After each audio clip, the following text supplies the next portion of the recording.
I'm Adrian Fritz, Chief Investment Strategist at 21 Shares, and you're watching Taking Stock.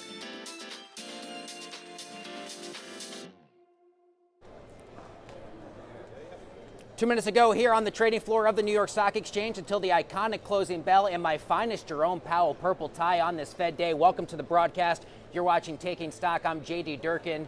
Joining me, the great Einstein of Wall Street. Yes, sir. Jerome, a lot of headlines here. Powell saying above all else. As you look at the chart, it was all headline driven. Hold the mic. Tell me what you're seeing on price action today into the close. Look, from 2 o'clock on, everything that he said, everybody was holding on to each line that he had. And every time it was something positive, it rallied up. Every time it was something negative, it came out. I mean, there was a dissent for the first time since 1992 that 4 governors dissented, right, in this decision. That hasn't happened in decades, right? That was a big deal. Otherwise, he said the economy was not doing bad. Obviously, energy was the biggest inflation factor in the whole game. So it was literally one bit of positive news, one bit of negative news. I mean, this was his last hurrah, right? Yep. And he stayed on for a while, and he gave it the best shot he had. And I'm a fan.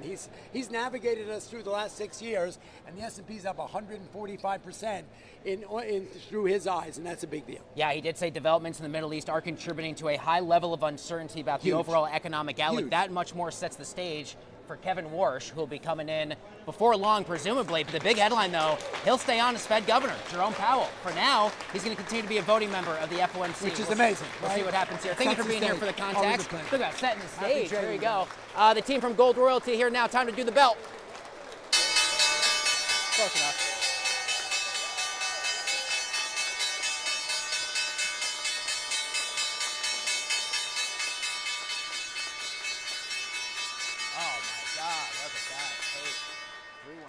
Two 100s, flat. All right, and bringing about a close to the auction here on Wall Street for today's Fed Day. Look at this tape. The S&P 500 well off its session lows, will finish down 0.04%. The Dow down about 0.6. The New York Stock Exchange Composite Index in negative territory. Let's call it 0.4. The small caps down 0.6 as well. Energy and tech, your outperformers in the S&P 500. Your sector laggards, utilities, healthcare, and materials. As for the Mag 7, mixed results on the street today. Amazon shares up 1%, Nvidia shares down 2%, Visa, Cisco, and Chevron, your big winners in the Dow 30 component. Let's bring in our good friend Ted Rossman. He is now principal analyst at Bankrate, a brand new title, but a name you know and love. Thanks for being here as always. Good to be here, thank you. So, Einstein and I were just talking, there's a lot of headlines to go through for the Fed, the commentary, no dot plot for the FOMC today, but the fact that Jerome Powell is essentially saying, I'm not going anywhere, I may not be chairman, but I'm going to have a voting seat here for the FOMC. What'd you follow for Fed Day, Ted? That was big news. I didn't think he was going to give us too much on his future today, but that will be notable. I think really the biggest takeaway from the Fed is they're in wait-and-see mode, and many believe that will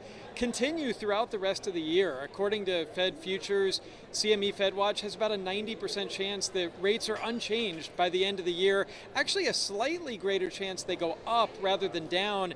That was the main explanation for 3 of the 4 dissents today. Those Fed officials don't necessarily want us to assume that the next move is going to be downward. Yeah, that's right. You're talking, obviously, Stephen Myron, first of all, he's the first of the 4 dissenters. Voting for a cut, no big surprise. That's the president's pick. Then you got regional Fed presidents Hammack of Cleveland, Kashgari of Minneapolis, Lori Logan of Dallas. They're trying to communicate something a little bit different. What does all of that mean, presumably, for incoming Fed Chairman Kevin Warsh? Well, he's definitely not going to have a slam dunk to lower rates. I know that's what the president wants, but we have to remember, this is a 12-member committee. They take their job seriously.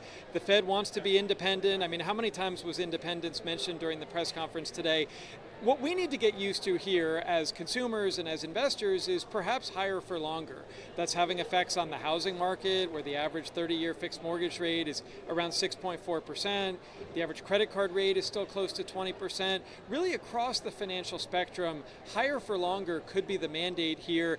A lot of that comes back to the war impacts too. I do feel like mortgage rates are about a 0.5 point higher than they would have been if we didn't have the inflation impacts of the war. Can you tell me a bit more about what you've tracked specifically for the 30-year fixed rate mortgage? That's one of the top questions I get from people who say, great, interest rates are coming down.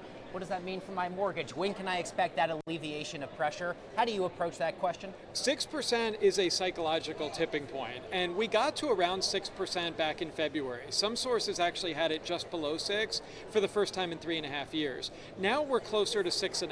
That half a point is meaningful. It has slowed the spring home buying season. It will likely slow the market through the summer just because a lot of existing owners have rates in the 3s or 4s, and they're reluctant to put their homes on the market. The first-time buyer is price sensitive.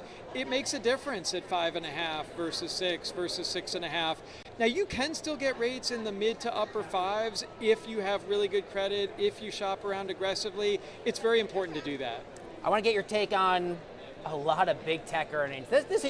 Even if it weren't Powell's last day and an FOMC, a Fed day, it's a huge day for tech earnings. Microsoft, Amazon, Meta, Alphabet.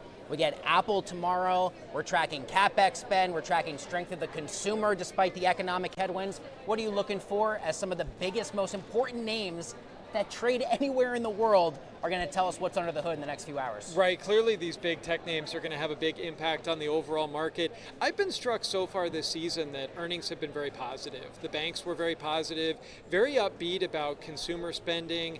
Jerome Powell talked about it today too. The consumer business fixed investment, he noted, was strong. I do feel like whether it's AI or whether it's other things, businesses are spending, consumers are spending too, and that's surprising. These higher gas prices, they've dented the lower 20% or so of the income distribution, but not everybody else. People are still traveling, they're still going out to eat, they're buying things online and at the mall. Don't underestimate the consumer, right? Yeah, I feel like a lot of people are complaining about where prices are, but consumers are still spending. Before we let you go, any final catalysts you're paying attention to, you think market participants might benefit from paying a bit more attention to? We do have PCE coming up in a few days. I mean, hard to believe that's going to fall below 3, just given all the impacts of higher oil and gas prices. We could start to see that bleed into other areas of retail and travel. That could ultimately weigh on the consumer, but again, don't underestimate the strength of this consumer spending. The job market's still in pretty good shape, and the market's still near record highs. You wouldn't have thought that a few months ago, right? With oil nearing 120. Yeah, I think it's the first time I've seen you since we've closed above 7,000 for the S&P 500. So it's nice to have you here. A longtime friend of ours, Ted Rossman, principal analyst at Bankrate. Thanks for being here to kick things off. You got it, thank you. Skylar, grab your microphone. You and I will head this way. Jeff, the biggest analyst calls that moved the tape today on Wall Street. We'll start with Morgan Stanley reiterating Starbucks as an overweight rating. They say they're sticking with the stock after earnings. Starbucks up big on the day and up about 15% from the start of the year. Next up, Oppenheimer upgrading T-Mobile to outperform following earnings, calling it a deep value name. T-Mobile up on the day, but down 7% since the start of 2026. Finally, Rosenblatt upgrading Spotify to a buy rating. They say Q1 was actually better than expected, despite the miss on premium subscribers. Spotify fell 12% in yesterday's session, is down about 25% year to date. Jeff, we'll take one quick look here at one of the most important sectors, and man, oh man, is this ever the week for it. Up 0.8%. This is XLK, the technology ETF. A lot of huge names set to report. Microsoft is 10% of XLK. We get their numbers any minute. Apple is 14%. We get those numbers tomorrow. XLK has rebounded 25% off of those March 30th lows. Not the strongest performing sector year to date. We know that's been the story. It usually has been the leader in the bull market. It actually lags energy, materials, and industrials, but still up, outperforming the broader market. XLK up 9% year to date. The New York Stock Exchange's very own Kristen Schuller sat down with flagship pioneering CEO Noubar Afeyan at the Semaphore World Economy. They discussed all the ways AI is impacting the world of science. Take a look. How are you finding that artificial intelligence is impacting your sector of healthcare? Well, there's a way that it's affecting every sector, and it's also affecting healthcare, which is productivity, simplifying work, making things more efficient. But then there's a unique way in which AI is affecting science, which is really a completely different territory, and that is the whole scientific method is increasingly being leveraged by AI and then leveraging of AI in the sense that we're using generative AI to come up with new hypotheses, not one at a time, but hundreds of them at a time. We're using AI to design experimental protocols that otherwise hundreds of scientists would be involved in doing. And then we're actually running experiments increasingly in automated labs and then interpreting the data. That whole wheel of science that's historically been very important as to its output, but very inefficient and slow, is becoming AI-ified, if I can call it that. And it's really a marvel to see, because we don't really know kind of where it goes. It's a little like Waymo for scientific discovery, to put it in a kind of a trivial way, but it's really potent, and we're just beginning to see the effects of that. What does America need to do to keep its innovation edge?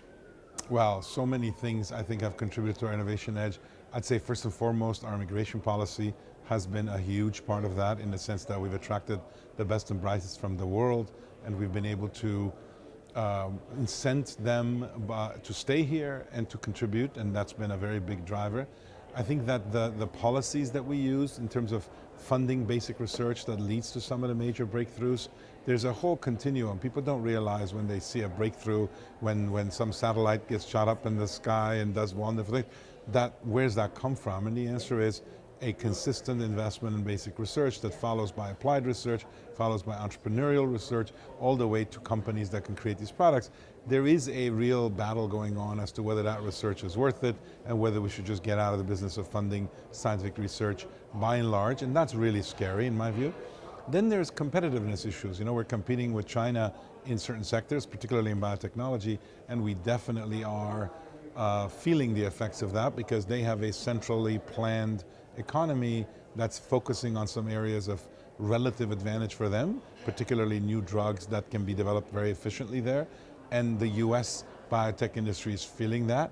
Now, competition is good in general because it makes you even better, but competition based on policies that are very different as to what it takes to take something into the clinic and test it in humans, or the ability to aggregate data from lots of places so you can make much better decisions. These are things that are essentially not possible in the US. We're not organized that way. So we've been advocating that there needs to be attention paid to some of the conditions for us to maintain our competitive edge. So I think that the challenges bring opportunities.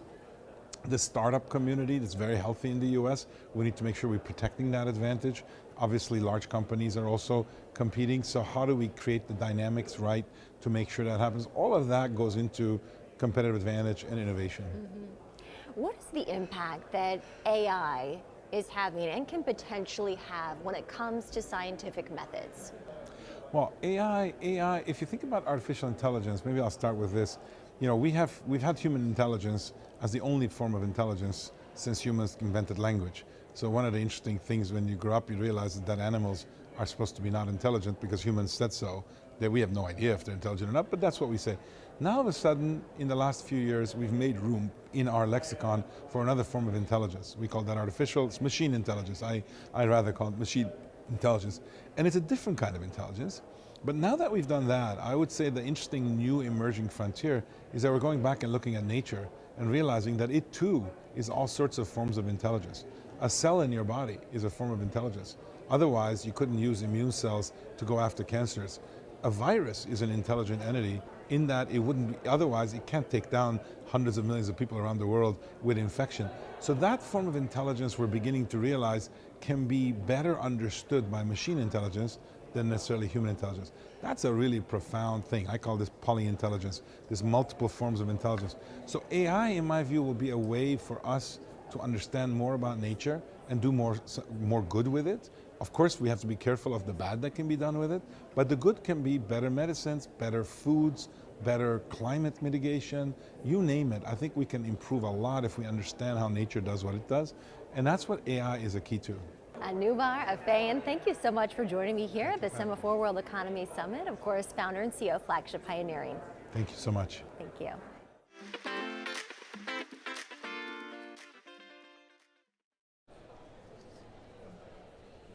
Welcome back to the show. David Garofalo joins us now. David is the chairman and CEO of Gold Royalty Corp. Right off the Bell podium, ringing about the closing bell. It's nice to have you here. Congratulations. Oh, thanks for having me on. You're celebrating 5 years since listing. Talk to me first and foremost, what has changed about the company over the last 5 years? Oh, lots. I mean, we started as a $200 million market cap when we IPO'd back in March of 2021. Today, we're $1 billion market cap. We've increased our portfolio 14-fold from 18 precious metal royalties when we IPO to over 250 royalties today, and we have exponential growth in revenue over the next 5 years from that royalty portfolio. David, I gotta be honest, I was yesterday years old when I learned the phrase net smelter return. Talk to me about what NSR actually means. What does the model capture without cost pressure from diesel and labor? Yeah, so basically we get paid a percentage of the gross, a fixed percentage at each of the mine sites that we own a royalty on, and we have over 250 royalties in the portfolio. So that means we don't have to worry about costs at the mine site. We're completely insulated from cost inflation. It's basically a music royalty. We get a percentage of the top line. Wow.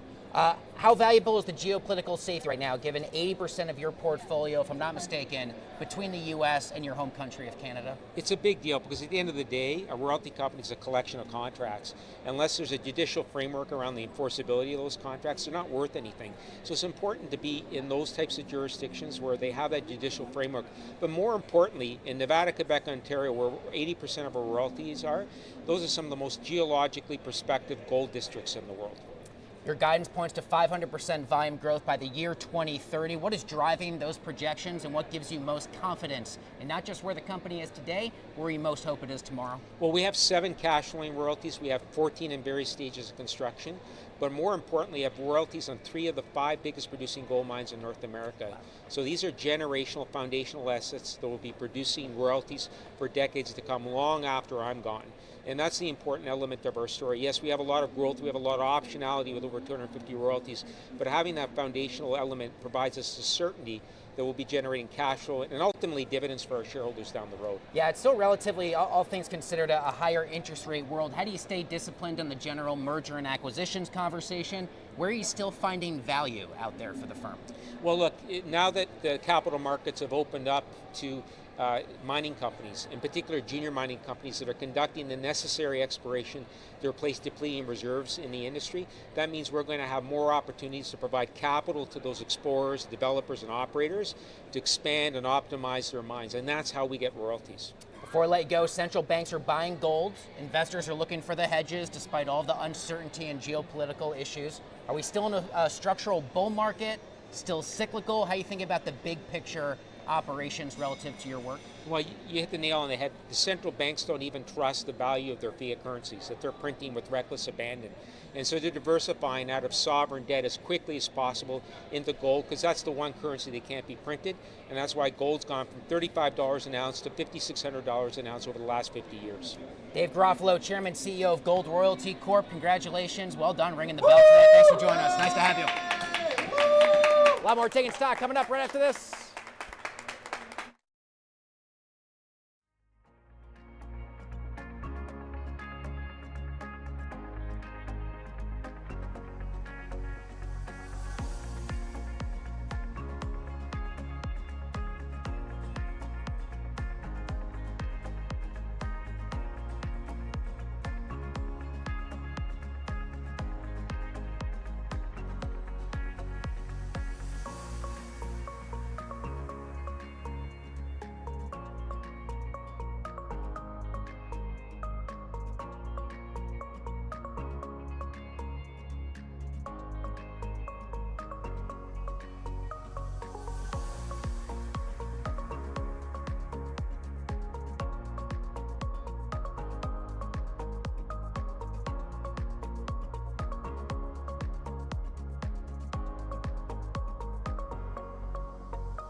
Welcome back. How lucky am I to say one of our favorite all-time Taking Stock guests is generous enough to return once again. Caroline Pham, Chief Legal Officer and Chief Administrative Officer at MoonPay.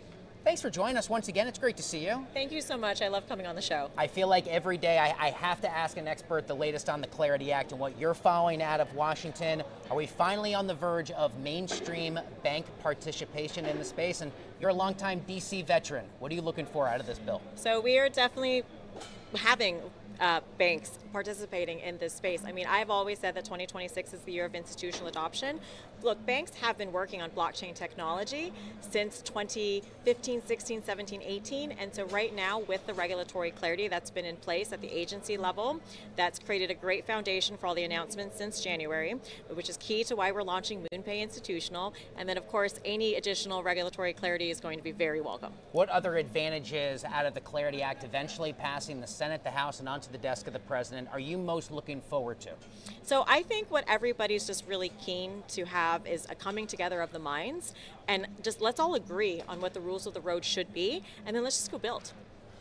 Today was Jerome Powell's final press conference, we believe, as chairman of the central bank. We get Kevin Warsh incoming soon. How much does Fed leadership actually change the trajectory for the broader cryptocurrency space? So I think the Fed leadership is going to be important for digital assets because a huge use case and value add for blockchain technology is what role it plays in collateral management for our markets. So of course, previously I had worked on the tokenized collateral guidance when I was at the CFTC, and just having the information there about how we should treat this innovation, which is going to allow for real-time settlement, that's going to make a big difference. Capital rules, of course, are very important for financial institutions, so the Fed definitely has a big role to play. You and I were talking a few minutes ago there about regulations, and I wonder how you see the different approaches in terms of stablecoin regulation and legislation in the U.S. versus the EU. If people don't follow the differences too closely, what should they know? So I think one of the key differences about being cognizant of for stablecoins is, look, the EU came out first with MiCA. They had a 2-year implementation period for stablecoins. Of course, the US came out with Genius Act, and the rulemaking is going to be in place, hopefully final by the end of this year. I think what we're going to see is a shift towards the U.S. approach. So it's very possible that MiCA is going to have to be amended or updated to then conform with the Genius Act approach. Oh, that's fascinating. We'll look out for those developments and more. I want to ask you all about MoonPay's new fiat to stablecoin virtual offerings. Are stablecoins becoming more and more a bit of a checking account? How are you approaching that conversation? Stablecoins are not a checking account, right? And I think this was really clear when you look at sort of the OCC proposed rule, where if you have something that is a look-alike checking account, a look-alike savings account, a look-alike money market fund, that's not going to be okay. But something that's a merchant rewards program, I mean, we're used to that in financial services. Think about your credit card rewards program, right? Think about the miles you earn on your credit card, think about points that you can get, you can redeem, or cash back. All of these are really reasonable ways to think about the benefits that you could have in using stablecoins. So I think we're really just seeing a modernization of the existing financial products that we love and use every day. You know, there's another example that I was told, which I think makes so much sense. Stablecoins are almost like our modern day traveler's checks. Some of your viewers may not know about traveler's checks, but back in the day, you could travel anywhere in the world and you'd have traveler's checks, and it was denominated in US dollars, and that was good as cash, right? And so if you think about it, stablecoins are the same thing. It's a bearer instrument. That's also why it makes it so good for markets and for doing collateral management. I am old enough to remember traveler's checks. Before I let you go, the acquisition of Israeli security firm Sodot, I hope I'm pronouncing that correctly. Mm-hmm. What does the deal say about MoonPay's increasing pivot to institutions, if that's the right way to frame it?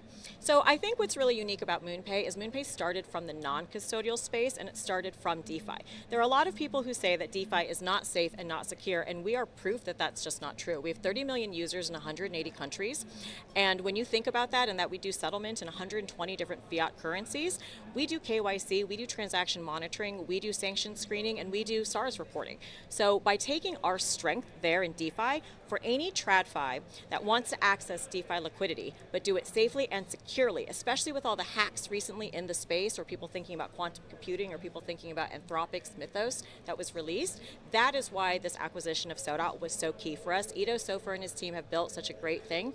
They have the best-in-class secure key management used by exchanges and trading firms all over the world, eToro, Flow Traders, Flowdesk, BitGo. So we're really excited about what this means to anchor our institutional offering. We really are bringing access to cross-chain collateral mobility as well as DeFi liquidity. And I was really excited all day and all week knowing that you were generous enough with your time to come back on the show. The great Caroline fam, please come back and see us anytime. It's nice to see you. Thank you. Thank you so much. A lot more Taking Thank Stock you. coming up right after this. That was really good. Thank you.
Time now for a few fintech, crypto, and artificial intelligence headlines for your Wednesday afternoon. First up, the crypto majors all down. ETH, the hardest hit at this hour, down 2.2%.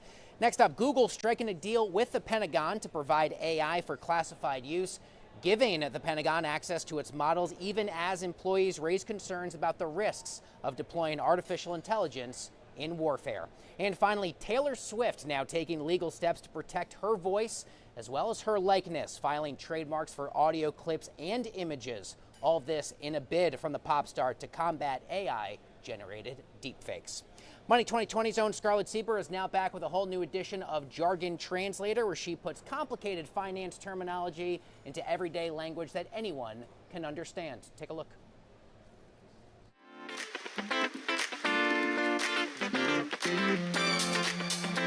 I'm Scarlett Sieber for Money 2020, and this is Jargon Translator. Today's term explains why some companies suddenly go from doing okay to printing that money. This term is operating leverage.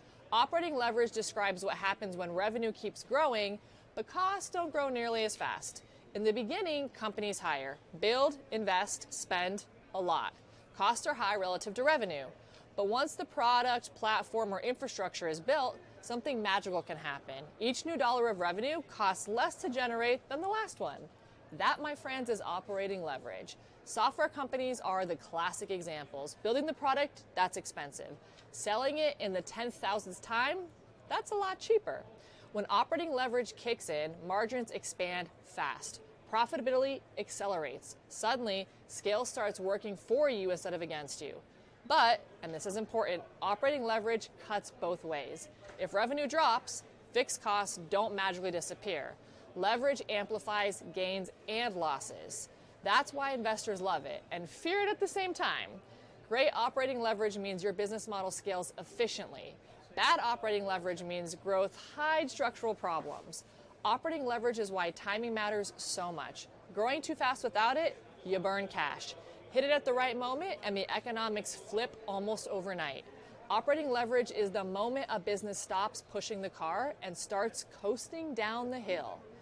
And that is your jargon translated. If there's a finance term you keep hearing about and want the real story on, put it in the comments and it might just make the cut. In the meantime, back over to you. Tomorrow here on Wall Street, quarterly results in the morning from Eli Lilly, Caterpillar, and MasterCard. And this time tomorrow after the bell, the latest results from Apple, SanDisk, and Reddit. That's going to do it on this Fed Day edition of Taking Stock. Have a good night. We'll see you again tomorrow. That was good. I liked it.